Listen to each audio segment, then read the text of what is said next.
बिस्मिल्लाहिर्रहमानिर्रहीम, अस्सलाम वालेकुम डियर स्टूडेंट्स। आज के हमारे इस लेक्चर में हमने unit 12 line bisector and angle bisector 9 class math का हमारे पास एक नया चैप्टर है। यहाँ पर फिर से हमारे पास थ्योरम्स दिए गए हैं।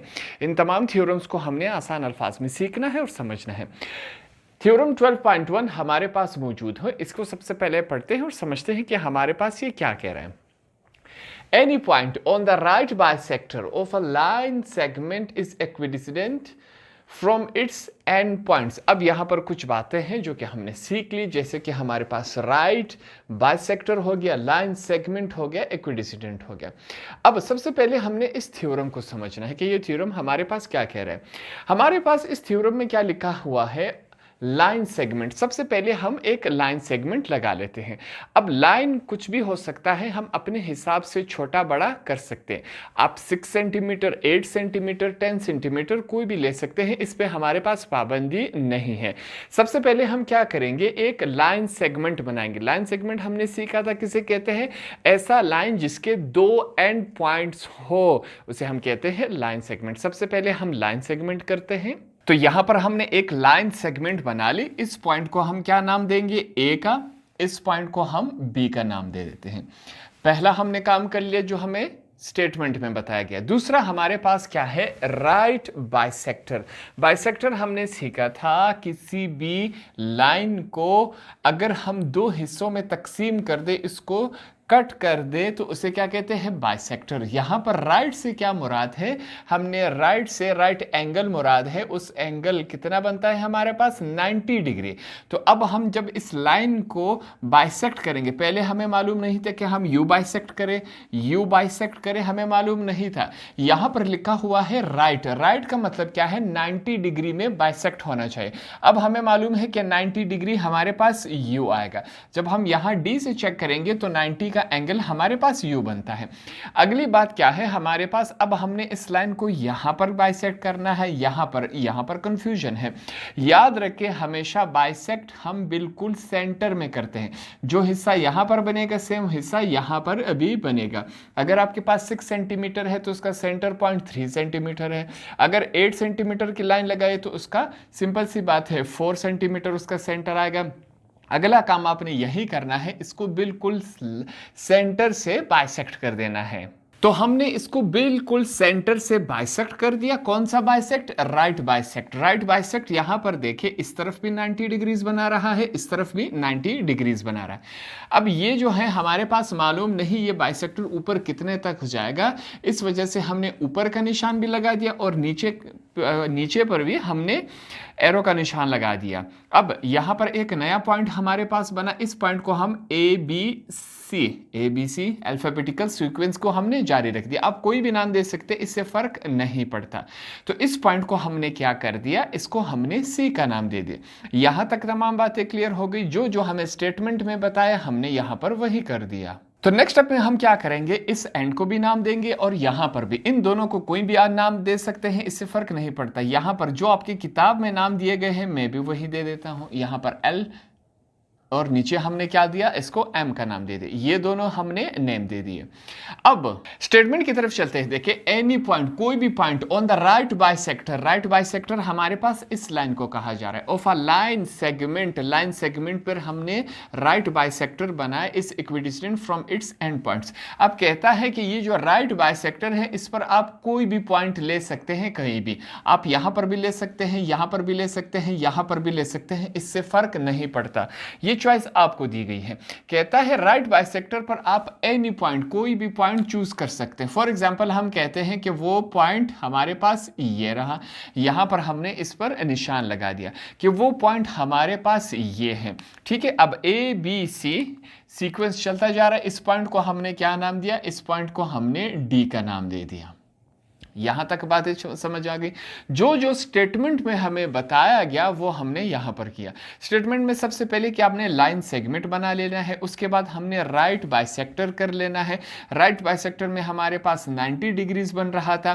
फिर कहता है राइट बाइसेक्टर पे आपने कोई भी पॉइंट चूज करना है, हमने ये पॉइंट चूज कर लिया। यहां तक डायग्राम समझ आ गया। नीचे हम लिखेंगे गिवन। गिवन में हम क्या लिखेंगे कि एल से लेकर एम तक जो लाइन सेगमेंट है, बाइसेक्टर है, सॉरी, एल से लेकर एम तक जो लाइन है, ये जो निशान है ये हमें लाइन बता रहा है कि एक लाइन है। एल से लेकर एम तक बाइसेक्ट्स द लाइन सेगमेंट, कहता है कि एल एम जो है, जो लाइन है वो बाइसेक्ट कर रहा है। किस चीज़ को बाइसेक्ट कर रहा है? लाइन सेगमेंट को। एल एम जो है वो लाइन सेगमेंट को बाइसेक्ट कर रहा है, दो हिस्सों में तकसीम कर रहा है कि नहीं? बिल्कुल कर रहा है।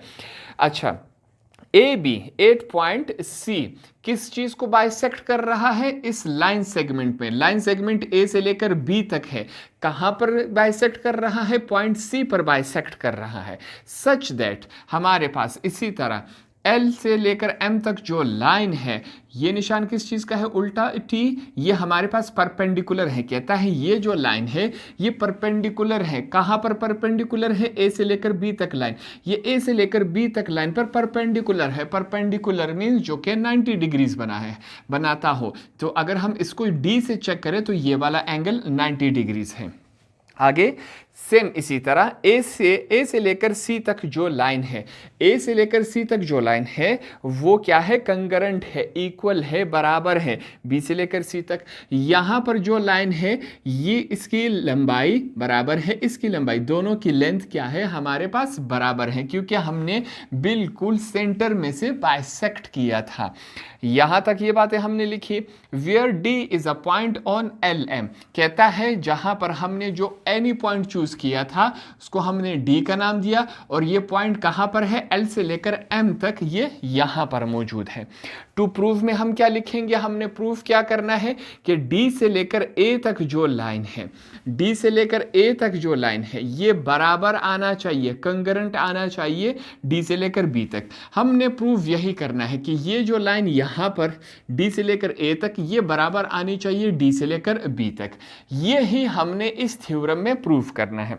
कंस्ट्रक्शन में हम वो काम करते हैं जो हम खुद से करेंगे यहां पर, ठीक है। अब कुछ चीजें हम यहां पर इस थ्योरम में खुद से करेंगे जो हमें स्टेटमेंट में नहीं बताई गई हो।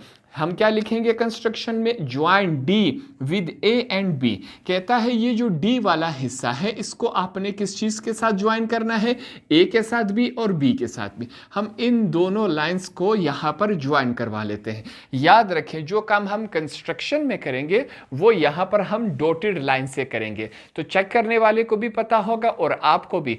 जो काम कंस्ट्रक्शन में होगा वो हम डॉटेड लाइन से करेंगे। कंस्ट्रक्शन के बाद अब हमारे पास चीजें वाज़ेह हो गई। हमने इस थ्योरम में क्या प्रूफ करना है कि डी से लेकर ई तक जो लाइन है और डी से लेकर बी तक ये दोनों लाइंस क्या होने चाहिए? बराबर आने चाहिए। अगर ये दोनों बराबर आए तो इसका मतलब कि हमने ये जो बाइसेक्ट किया हुआ है इसको बिल्कुल सेंटर में हमने बाइसेक्ट किया। अगर ये लाइन थोड़ा सा इस तरफ आ जाए या थोड़ा सा इस तरफ तो ये दोनों साइड्स आपस में इक्वल नहीं आएंगे, तो इसका अपने ख्याल रखना है। अगला काम हम क्या करेंगे? प्रूफ का हेडिंग देंगे। इस हमने एक टेबल बना लेना है, यहां पर स्टेटमेंट्स, दूसरी तरफ हम रीजंस लिखेंगे। स्टेटमेंट में सबसे पहले हम क्या लिखेंगे? In the correspondence. हमने क्या करवाना है? मवाजना करवाना है, कंपैरिजन करवाना है। किस चीज का कंपैरिजन करवाना है? अब यहां कंस्ट्रक्शन के बाद हमारे पास ये जो हमने बनाया था ये एक ट्राइंगल की शक्ल इख्तियार कर गया है। हमने कंपैरिजन किसका करवाना है? Triangle ACD। यहां पर एक बात आपने हमेशा याद रखनी है, जहां पर एंगल बन रहा हो, अब इस पूरे ट्राइंगल में एंगल यहां सी पर बन रहा है 90 डिग्रीज 90 डिग्रीज, तो इसको हमेशा सेंटर में लिखा जाता है।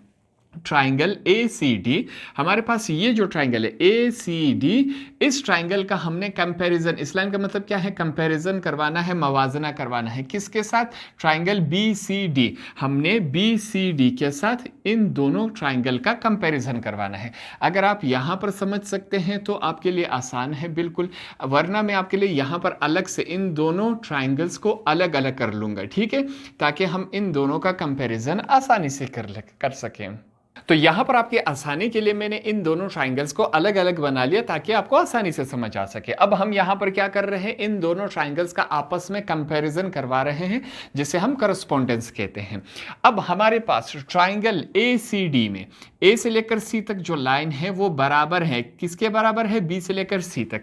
हमने यहां पर लिखा कि ए से लेकर सी तक जो लाइन है वो इसके बराबर है। ये दोनों लाइंस आपस में क्या है? बराबर है। ये हमने कहा लिखा हुआ है, रीजन में क्या लिखेंगे? लिखेंगे गिवन, कि ये तो हमने गिवन में भी हमारे पास मौजूद था। कहाँ पर मौजूद है गिवन में हमारे पास? ए से लेकर सी तक बराबर है बी से लेकर सी तक, ये बात है। दूसरा, इससे पहले हम सीख चुके हैं कि हमारे पास एक ट्राइंगल में टोटल 6 कंपोनेंट्स होते हैं। अगर हम एक ट्राइंगल का दूसरे ट्राइंगल के साथ कंपैरिजन करवाएं तो ज़रूरी नहीं कि हम 6 के 6 कंपोनेंट्स दोनों के बराबर लिए। अगर हमारे पास दोनों ट्राइंगल्स के कोई भी 3 कंपोनेंट्स बराबर आए एक दूसरे के, तो इसका मतलब क्या हुआ कि दोनों ट्राइंगल्स आपस में बराबर है, कंकरेंट है। तो इस वजह से यहाँ पर इन दोनों ट्राइंगल्स का जब हम कंपैरिजन करवा रहे हैं, सिर्फ 3 कंपोनेंट्स ही हमें चाहिए हो जो दोनों में बराबर आ सके। जब दोनों में बराबर आए तो इसका मतलब क्या हुआ कि दोनों ट्राइंगल्स हमारे पास कंकरेंट है, बराबर है। तो पहला हमारे पास यहां पर एक कंपोनेंट क्या हुआ? बराबर आया। दूसरा हमारे पास क्या है? ये निशान किस चीज का है? Angle, angle A C D. अब हमें क्या पता कि किस चीज का? एक एंगल की बात हो रही है, सी की या डी की? मैंने आपको बताया जिस एंगल की बात कर रहे हो वो हमेशा सेंटर में लिखा जाता है। अब किस एंगल की बात कर रहे हैं? सी पर। कहता है कि ए सी डी पर, इस वाले ट्राइंगल में जो एंगल सी पर बन रहा है, यहां पर सी पर कितना एंगल बन रहा है? 90 डिग्रीज। यहां पर चेक करें, कहता है बराबर है, किसके बराबर है? Angle B C D. यहां पर इस ट्राइंगल में, बी सी डी वाले ट्राइंगल में हमारे पास सी पर क्या एंगल बन रहा है? 90 डिग्रीज। 90 डिग्रीज दोनों तरफ बन रहा है कि नहीं? तो इसका मतलब क्या हुआ कि दोनों ट्राइंगल्स का जो एंगल है वो बराबर है। 2 कंपोनेंट्स हमारे पास बराबर हुए। इसके बाद डी से लेकर सी तक जो लाइन है वो बराबर है, किसके बराबर है? डी से लेकर सी तक।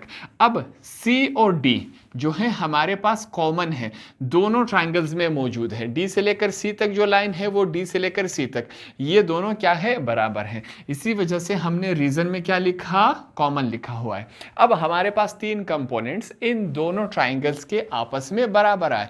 कंपोनेंट्स मतलब एक ट्राइंगल में 3 साइड्स और 3 एंगल्स होते हैं, टोटल 6 कंपोनेंट्स हो गए। अब यहां पर हमारे पास ये क्या है? Side, angle, side. ये भी साइड है, ये एंगल बराबर आए, ये side, side angle side postulate. इस वजह से हमने यहां पर लिखा कि 3 कंपोनेंट्स बराबर आए। तो इसका मतलब क्या हुआ कि ट्राइंगल ए सी डी जो है वो बराबर है ट्राइंगल बी सी डी के। हमने रीजन में क्या लिखा? साइड एंगल साइड बराबर आए, यहां पर हमने रीजन में लिखा। अच्छा, अगर हमारे पास ट्राइंगल ए सी डी बराबर आया ट्राइंगल बी सी डी के, तो इसका मतलब क्या हुआ? इसका मतलब यह है कि डी से लेकर ए तक जो लाइन है वो बराबर है डी से लेकर बी तक। अरे भाई, अगर जब ये दोनों ट्राइंगल्स आपस में बराबर हैं, अगर ये दोनों ट्राइंगल्स बराबर हैं आपस में, तो इसका मतलब क्या हुआ कि ये जो लाइन है ए से लेकर डी तक वो बराबर है हमारे पास डी से लेकर बी तक। ये दोनों लाइंस भी तो बराबर हुए। क्यों? क्योंकि दोनों ट्राइंगल्स हमने यहां पर साबित किए कि वो आपस में बराबर हैं। बिल्कुल सही बात। यहां पर रीजन में हमने क्या लिखा? Corresponding sides of concurrent triangle. हमारे पास अगर 2 ट्राइंगल्स आपस में बराबर आ जाए तो इनका जो आमने सामने वाला हिस्सा होगा वो भी बराबर आएगा। अगर ये दोनों ट्राइंगल्स बराबर है तो इस ट्राइंगल का ये वाला हिस्सा इस ट्राइंगल के ये वाले हिस्से के बराबर आएगा। ये हमने रीजन में लिखा। यहां पर हम क्या लिखेंगे स्टेटमेंट में? Hints point D is a equidistant from its end point A and B। कहता है पॉइंट जो D है यहां पर वो बिल्कुल बराबर आ रहा है। किस चीज के बराबर आ रहा है? ए से लेकर बी तक जो हमने बाइसेक्ट किया है इसको बिल्कुल हमने ठीक बराबरी में, बिल्कुल सेंटर में हमने बाइसेक्ट किया है। तो इस तरह हमारे पास ये थ्योरम, यूनिट 12 का पहला थ्योरम हमने आसान अल्फाज में यहां पर सीख लिया और समझ लिया। होप आपको ये आसानी से समझ आ गया होगा।